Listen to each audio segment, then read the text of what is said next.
Petite vidéo pour vous montrer des points simples mais importants à vérifier régulièrement sur une installation de chauffage. La vidéo n'est pas d'une grande qualité, mais pour moi c'est important de vous montrer des choses que euh, tout propriétaire peut vérifier de temps en temps.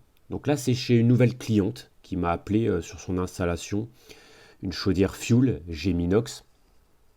Elle m'a appelé parce que le circulateur de chauffage, là, que l'on voit ici devant nous, faisait énormément de bruit et elle avait peu de débit d'eau chaude dans la salle de bain. Donc première chose, voilà, examen du vase d'expansion. Pour pouvoir le regonfler, donc c'est bien sur la chaudière, on a une vanne en bas. J'ai commencé par mettre un mamelon ici, ce qui m'a permis de pouvoir brancher un flexible. Flexible qui va me permettre de pouvoir chasser de l'eau lorsque je vais regonfler le vase d'expansion. Donc voilà, j'ai commencé à regonfler le vase avec mon compresseur. La pression est remontée un peu. Elle était à 0. Hein. Voilà, elle est remontée un petit peu. Donc il faut que je chasse de l'eau pour continuer à repousser la membrane. Voilà, on chasse de l'eau de l'installation. Puis je repousse la membrane. Alors, il y a un petit peu d'humidité là du côté air. Alors c'est pas forcément normal, hein. C'est peut-être de l'eau de condensation ou alors la membrane qui est poreuse. Après avoir gonflé le vase, je me suis aperçu qu'il y avait des coulures en bas de la chaudière. Des coulures qui datent pas d'aujourd'hui, donc il y a forcément une fuite quelque part. Et en fait, lorsqu'on regarde bien sur le dessus, on s'aperçoit qu'il y a la présence d'un purgeur automatique. Et là, le purgeur automatique, on s'aperçoit qu'il coule, il fuit. On peut voir même qu'il provoque de la corrosion sur le bain-marie, le ballon bain-marie de la chaudière.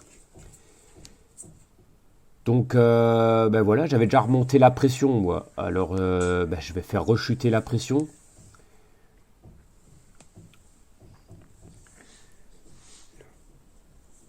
Là j'ai joué sur la vanne 4 voies finalement, la mettant sur 0. Je ne vais pas perdre trop de temps à faire rebaisser la pression. En la mettant sur 0, ça permet un peu de redissocier la partie des radiateurs de la chaudière. Là je fais rechuter la pression qui va me permettre de pouvoir changer mon purgeur. Voilà, donc là quand je suis sur 0, ça me permet vraiment de dissocier la partie radiateur de la chaudière.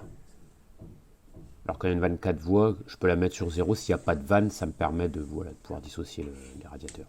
Donc voilà, je vais changer le purgeur. Je l'ai remplacé par un Flamco. Enfin, que j'aime, je trouve assez fiable. Et je vais faire l'étanchéité avec du fil joint. Ça y est, donc le purgeur est prêt. Je vais le remettre à son emplacement.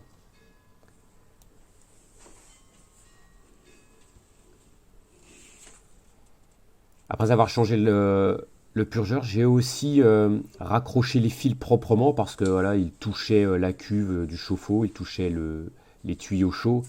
Et bon, voilà, le fait de les raccrocher comme ça permet d'éviter qu'ils cuisent et que ça les détériore.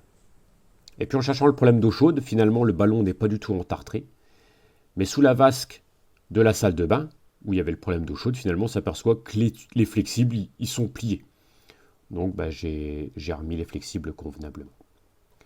Voilà, donc petite vidéo pour montrer des points simples, mais qui sont importants pour le bon vieillissement d'une chaudière. J'espère que ça pourra vous aider. Au revoir.